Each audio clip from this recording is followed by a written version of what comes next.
Hello friends, welcome to my channel. Today we'll talk about one of the most beautiful and hardy plant in aquarium hobby, and that is Anubias. This version what you're seeing is Anubias nana. There are other versions of available also.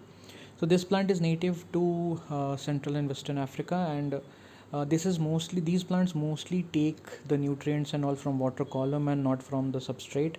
So it can also be grown on inert substrate and all. You basically need to tie it to a piece of wood or a rock, and basically it attaches itself through its roots and rhizome to that piece of wood. So to talk about more about these plants is basically this is one of the most hardiest plant in this hobby. Basically the bunches what you are seeing now, I like these are like a few years old, and in my older tank they actually got covered with so much algae, and then I removed them and kept in a bucket without any light. And then after a few months I plan to start a new tank. Then I took it out, cleaned the algae from the leaves and just put it there, and now you can see it's doing just fine.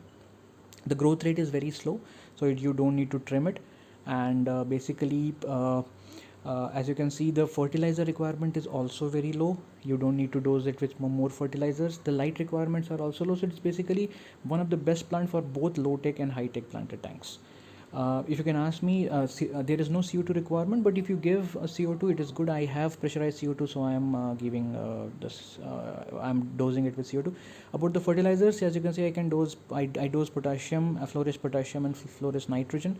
Flourish potassium actually is the requirement because it helps in fighting the what you call black spots, black holes on the leaves and also. The day I started dosing potassium, I saw a tremendous difference in the plants. So guys, stay tuned for more updates on some other plants, and thanks.